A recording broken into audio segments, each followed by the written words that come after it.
The entire fantasy community is talking about AJ Dillon, whether it's podcasts, YouTube, articles, Twitter, it doesn't matter. He's a topic of discussion. You are listening to the Clock Dodgers podcast. Let's talk about it.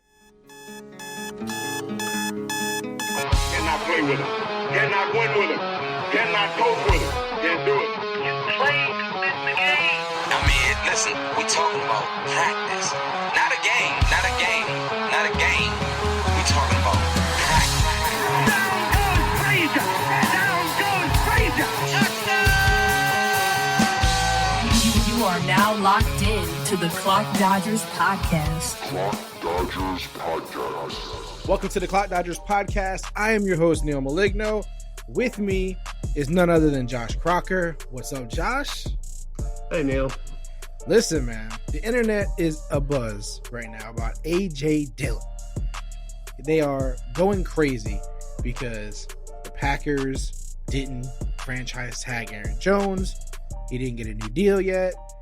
Jamal Williams may not return to the Packers. So obviously this makes AJ Dillon a topic of discussion across all fantasy circles. And I know me and you were in a couple group chats together. I seen you ranting and raving about it, and everyone kind of discussed it. And some people have him, really, really high. Some people have tempered expectations on him. So we're going to run down what happened, what changed, and what's next for AJ Dillon. Are you down for that, Josh? Yeah, of course I am. I'm excited about this, man.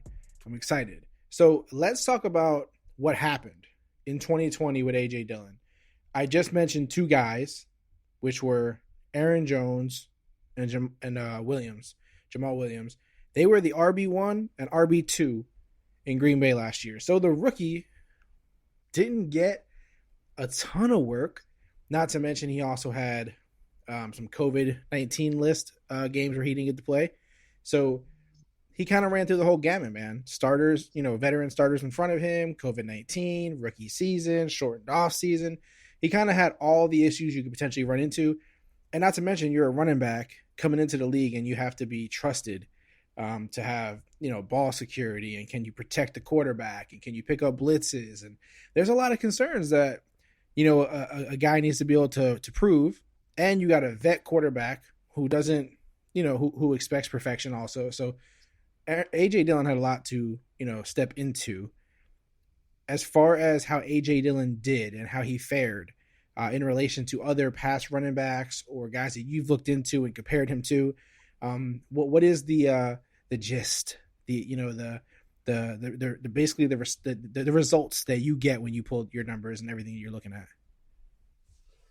Well, so first of all, if we just look at what happened last year, Aaron Jones led the team in opportunity by a long shot. And Jamal Williams had about half of what Aaron Jones had. And then AJ Dillon, depending on which set of numbers you want to prioritize, like he could have been seen as being number 4 behind Tyler Ervin. Tyler Ervin had more expected points, more valuable opportunity than AJ Dillon. Now, Tyler Ervin never got the workload like AJ Dillon did for that one game late in the season. Right. But I think it's problematic that AJ Dillon was so deep on the depth chart that he got so little of the team's opportunity behind guys that we know are not great. And so then, I pulled up his season and just found some close comparisons for it, right? And so he was around. Just off the top of my head, I don't have it in front of me. I have the names in front of me, but not his stats. He was around like 5 carries. I think he was around 2 targets a game, maybe less than that. And so if you compare that to other guys in year one, you get names like David Wilson, who had some good seasons, Phil Turner, Carlos Hyde, Justin Jackson, Corey Clement, Lamar Miller, CJ Prosise. Like, this is just looking at guys who did what he did year one. It's not good. Yeah. That's not a good list. It's not necessarily a great list. I mean, Carlos Hyde had a good season in there, at least one RB1 season, but it was just, kind of a last man standing, gross volume, inefficient kind of a season. David Wilson didn't have a very long career. I mean, Lamar Miller, we all know the Lamar Miller story. And you said Philip who? Turner, who I have no idea who Philip Turner is. I thought you were gonna say Philip Lindsay or something. You went kind of far off the common list of players, man. So Philip Lindsay came up in his comps, but Philip Lindsay I think he had too little passing volume. Gotcha. I remember him coming up. No, I'm sorry, that was a James Robinson deal. He was in the James Robinson comp group, but he didn't have enough passing volume, in my opinion, to be a good comp. I did some quick research here, and it was Philip Tanner. Okay. And it wasn't pretty, man. Philip Tanner did not a recognizable name for a reason. So yeah, I don't like these numbers, Josh. I don't like some of these names. I don't like this comparison. I guess the question that comes to mind when you bring up stuff like this, and when we talk heavily about his production from last season, the question we have to ask ourselves, right, is that did he have this limited workload and production because he wasn't good? Was it because he had, players that the team trusted in front of him and were, set already on giving all the work to? What was the reason for it? If we go off just what you're giving us here, then we're saying it's because of how bad he was, right? I don't know another way to explain got less volume than Tyler Ervin. Yeah, that is weird. When did Tyler Ervin get that work, I wonder? I haven't actually looked too deep into Tyler Ervin, but I wonder if it was when and AJ was out with the COVID situation, if that's when he, had some carries. That's kind of crazy to say that he had as many carries as him, though. It doesn't even sound believable.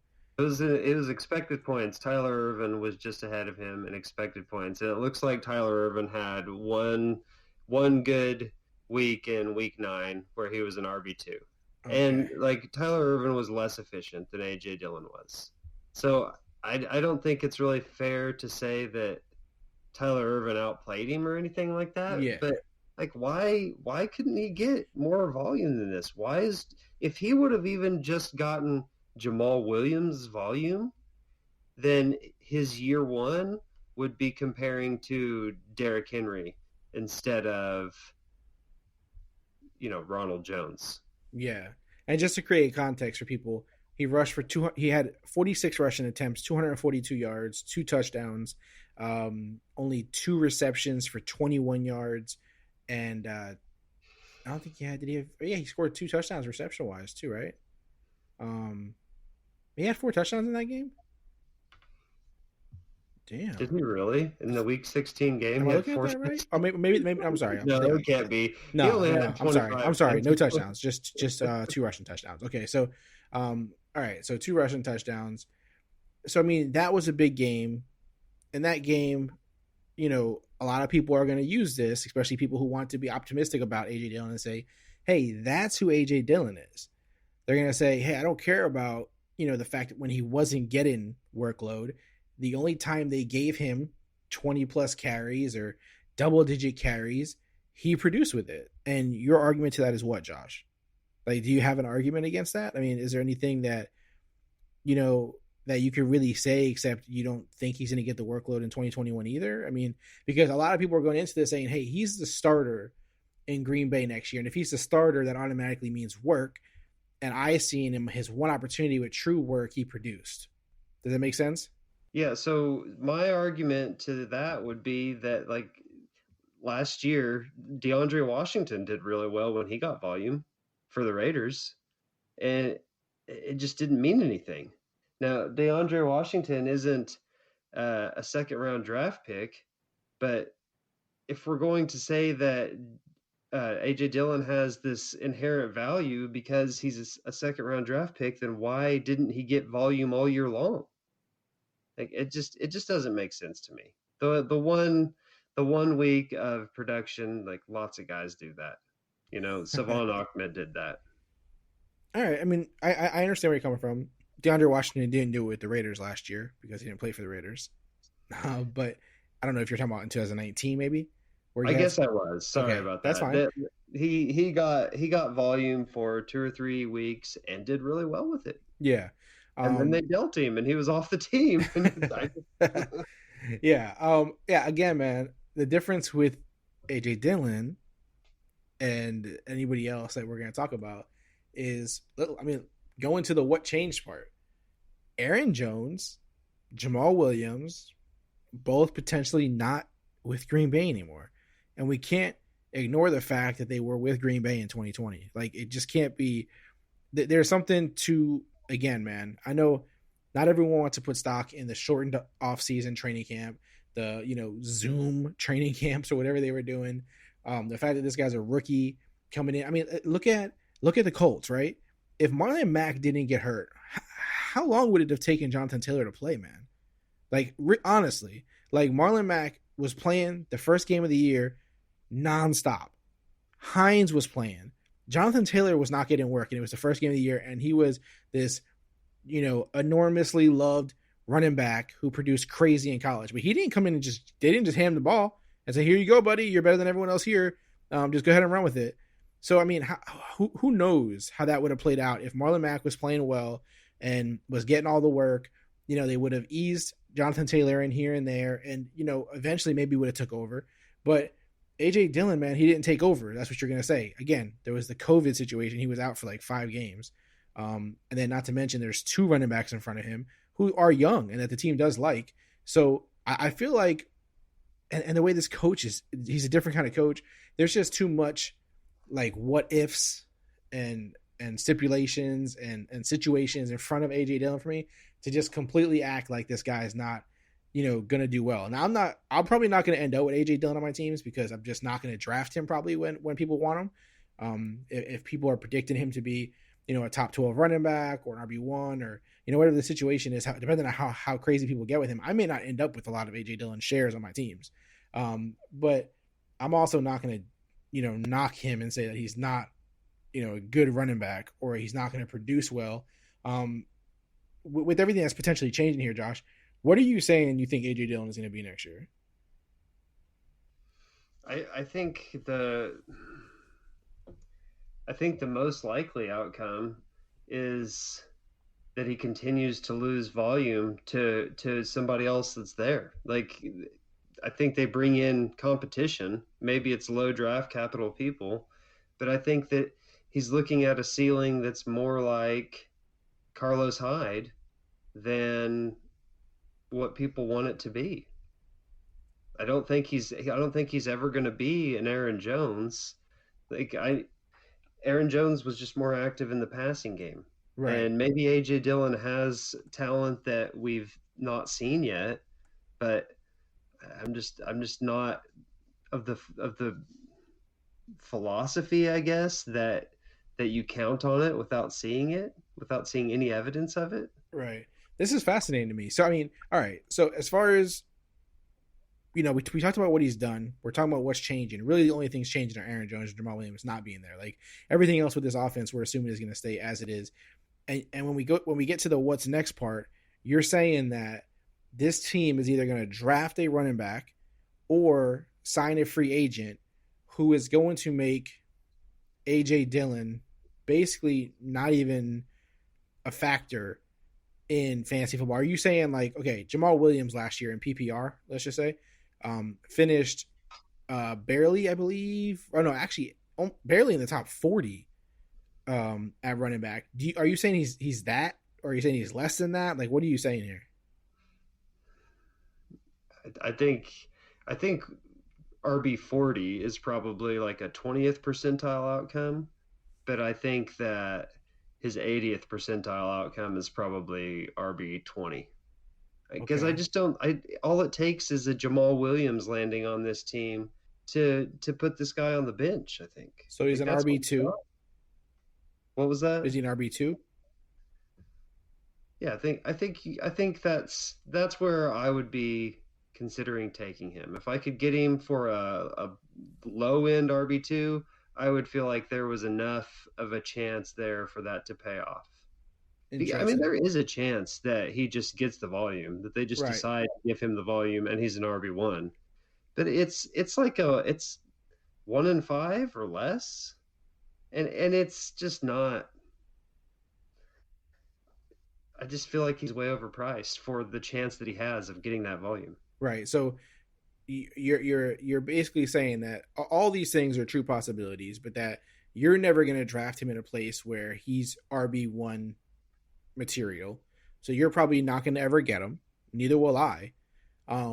But just to kind of give listeners an idea, in that, RB2 range, I'm kind of curious, like, where you feel comfortable saying, if he's there, I believe he could produce like this.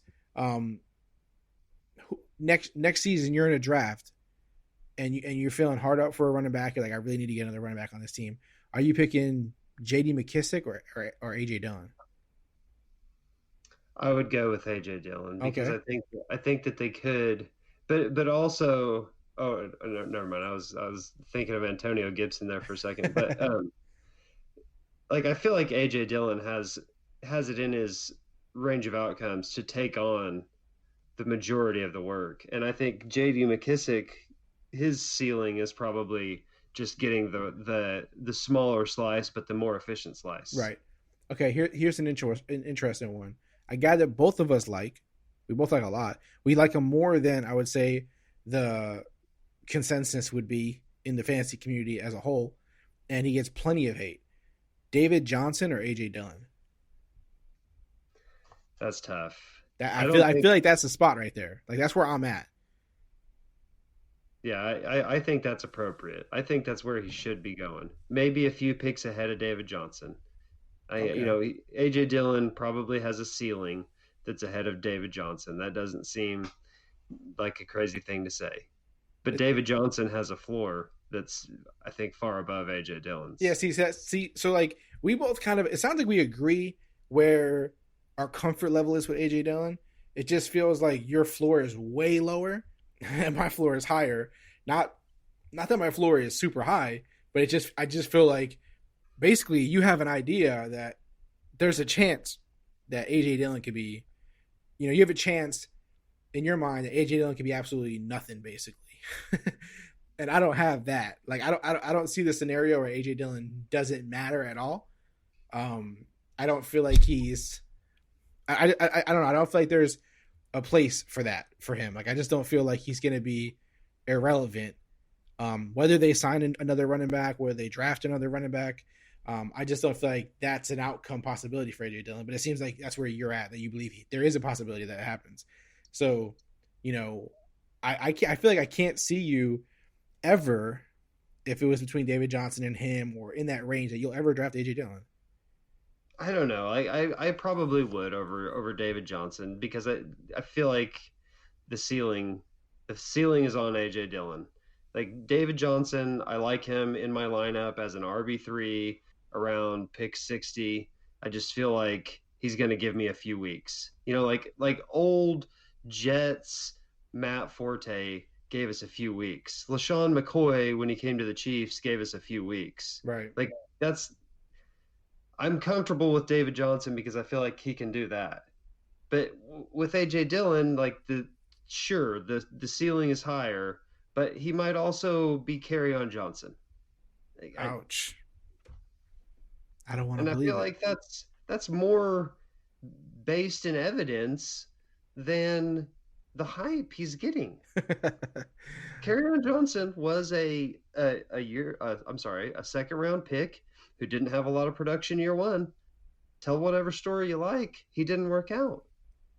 Like The only difference is he was a lion, and no yeah, lion works out at running back. I mean, when Eddie Lacy went down the tubes, they blamed Green Bay. I don't think it was really Green Bay's fault. Like I'm not sure that it's the Lions' fault that On's bad. Yeah, my thing with AJ Dillon is like I don't know what kind of workload he's going to get. This team and this coaching staff, clearly doesn't necessarily believe in like one running back, they ride that guy and it doesn't stop. Like, this isn't a, Josh Jacobs type of situation, or, a situation where, I feel confident in saying, hey, this guy is just going to get all the workload and there's nothing else about it. Like, no one else is going to interfere with this guy. I don't believe that. I definitely feel like he's sharing this workload, some way or another. But I just feel like the Packers offense has so much opportunity in it, man. Like, there's just so much space, for someone to do really well there. And I mean, look at Aaron Jones, man. Like, are you telling me that you think Aaron Jones is a super, super, super talented running back, or do you feel like he just got all the work? I feel like he's very talented. And really, if you look at Aaron Jones, the way that the Packers handled him, like, he didn't get the volume right away either. And so maybe the Packers have a reputation, a track record for not giving the ball to the best running back right away. But we're unraveling something here, Josh. I just feel like there was more in the Aaron Jones profile, like pass catching ability. Yeah, he had like 200 carries last year and like 60 receptions. So yeah. You don't feel like AJ Dillon can do either that. Do you think AJ Dillon can't catch the ball at all? I don't think it's really a catching issue. I think it's an ability to get open downfield thing. Yeah, because that could really make or break him, obviously. Derrick Henry gets 2 to 3 targets a game. AJ Dillon can get 2 to 3 targets a game if he's out there for enough snaps. But I think that's where, based on what we've seen, that's what the expectation should be. We shouldn't expect that they're going to make him into Aaron Jones. Yeah. I know this would be a lot easier for you to deal with, man, if he took Jamal Williams' work last year, man. I think it would be. Oh, yeah. That's the big sticking point for you right now. I know it. Like, I know that's the thing that hurts. For sure. Yeah, because then he would look, his year one would look like Derrick Henry's year one. Yeah. I wish there would be less talk about his legs, too. Those legs are thick. It gets all the attention. He gets a lot of shit for not being able to pick shorts that fit him, but I'm not sure that there are shorts that fit that. Yeah. I remember even last year when he came in, like, the coach was talking about, like, LaFleur was like, I never seen a running back built like that. Yeah. Like, yeah, it's a fascinating thing that everyone just can't get their attention off of. Yeah, man, I don't know. I feel, as we close this thing out, and we just, I like to close out the what happened, what changed, what's next, with our prediction of sorts. There is still things, because we're still early in the offseason, that can really change AJ Dillon's outlook. Like you said, they can draft a running back, fairly early, or just one that's talented that we all, know is really good, can be really good. They could add a free agent. I don't know what type of free agent running back would throw me off in a big way with this. Like, I don't know what caliber that free agent has to be of a running back for me to start getting like super concerned about it. There's some decent ones out there, but and they can definitely, like, man, imagine they sound like a Chris Carson or something. Like, it'll just get too crazy for me then, man. And that's the risk. Like, if you're drafting him right now, or you're trying to trade for him, or you're doing anything of the sort, like, we know that they can get running backs in the NFL at a pretty decent price that are pretty damn good. It's not hard to acquire a free agent running back, that's super talented without like breaking the bank and like, spending all this money. Like, there's some really good running backs out there who come, quote unquote cheap. So they could definitely sign someone who would kind of make me, raise an eyebrow and be concerned about, how much work he's going to get. But I just feel confident in the offense. I feel confident they're going to score a lot of points, obviously. Aaron Jones. And I'm also one of those guys where it's like, when someone leaves, I don't immediately say, oh, well, the next guy in line has to get all that work. But I just feel like there is obviously a lot of work being left on the table when Aaron Jones leaves and if Jamal Williams leaves. So, yeah, man, even if Jamal Williams returns, I'm confident that AJ Dillon is the starter. That's where I'll put it in terms of how confident I am in AJ Dillon. But I will, like I said, as I close out my opinion on this, I won't get him in many cases because I'm not going to draft him as early as it's going to be required. I'm also not going to draft him over a lot of guys who, just I feel a little bit better about. So that's how I feel about it. One more guy I want to throw at you: J.K. Dobbins or AJ Dillon. Oh, Dobbins for Dobbins sure. all day. Okay. Yeah. All right. All right. So as we close it out, Josh, give us your last and final take that you want to emphasize and get across on AJ Dillon. Obviously, again, I know this is a little early, but I want to know what your take is right now since he's all the rage, he's all the discussion, and people are getting crazy with it. So I want to know, as we close this thing out, what's the main point you want to get across here? The same assumption that leads you to buying AJ Dillon is the handcuffing assumption. Like, just because the guy's there doesn't mean that he's going to be able to step up and fill the load. Usually the handcuff ends up splitting work with somebody else. That, Alexander Madison loses work to Mike Boone and Matt Asiata. It doesn't work out. Like, buying AJ Dillon is handcuffing, even though Aaron Jones is leaving. I'm not. Man, I think you're being a little too tough on AJ Dillon. I think you're being a little too tough, Josh. What will it take? What will it take to soften your approach on AJ Dillon? What's gonna have to happen? Oh, like week 1, he gets all the touches. That's what happens, and I go, well, shit, I was wrong. And listen, we've been talking about you doing a lot of best ball lately. I know you're gonna get AJ Dillon on some teams. Maybe. I know you can't have no shares. You got some shares. You probably already have some shares. Right now, I have all the David Johnson and none of the AJ Dillon. Mix it up a little bit, Josh. Diversify those funds, man. Diversify those investments. I feel like ADP will change enough between now and then to diversify me. I'll be forced to make different decisions. All right. Well, we can't talk about anybody else on this episode because this is AJ Dillon's episode. We have more coming. Obviously, we have a lot coming throughout the offseason and leading up to the season start. So, this was AJ Dillon's episode, man. I feel like Josh was. I'm curious. I want to see what Twitter says. I want to see what the listeners say. I want to see how they respond to this in the group chats and everywhere else. I want to see if they feel like Josh was too hard on AJ Dillon, man. Because again, we both agree on like where his potential lies, where we feel most comfortable.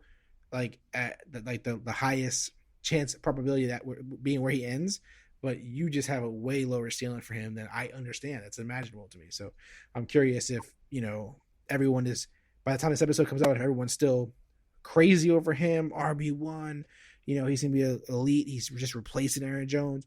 Or if there's going to be some people who go, no, Josh is right. Like the bottom could totally fall out on this one. I'm curious to hear what people, where the majority lies on that. So we'll see. Other than that, Josh, anything else you want to say before we close this bad boy out, man? I had a fun time talking with you, Neal. I know, man. You always do, Josh. You don't gotta tell me that, man. You don't gotta tell me, Josh. I know that. You can go leave a 5-star review and tell me it, though, Josh. I've already reviewed the show. Oh, damn it. All right. Yeah, we cheat. We do that sometimes here, Sometimes you gotta give yourself some encouragement, some confidence. Leave yourself a nice little review. Just disguise it under like a grandmother or something, but you gotta do that once in a while. I understand, man. I respect it. But if you steal one of my students' phones and review, bro, you should have your whole class do it one day. Like, give them all extra credit. Like, listen, everyone who goes and leaves a 5-star review and sends a screenshot will get 10 bonus points on the exam. Boom, bro. Or maybe you gotta give them a free 100 or something. You gotta give them something really encouraging. They don't want 10 points. I won't cheap out on the 10 points, dude. I'll make it worthwhile. Make it the words that always got scary. I'll make it a test grade. Ooh, them shit's way heavy. Those things are way heavy. Fourth graders moving is extra recess. Oh, there we go. Extra recess, extended lunch. Gonna bring a snack for everybody. Gets crazy, man. Gets crazy. Flooding in. Yes. So if you're from Josh's class listening, and if you're not, go leave us a 5-star review. We appreciate those as always. Subscribe to the show. I've been mixing in some YouTube videos. If you could subscribe on YouTube, that'd be nice. That'd be cool. That'd be really awesome. Other than that, guys, as always, you can find Josh at JC Crocker. You can find me at Clock Dodgers. And you know the deal. As always, be kind, be great, keep dodging.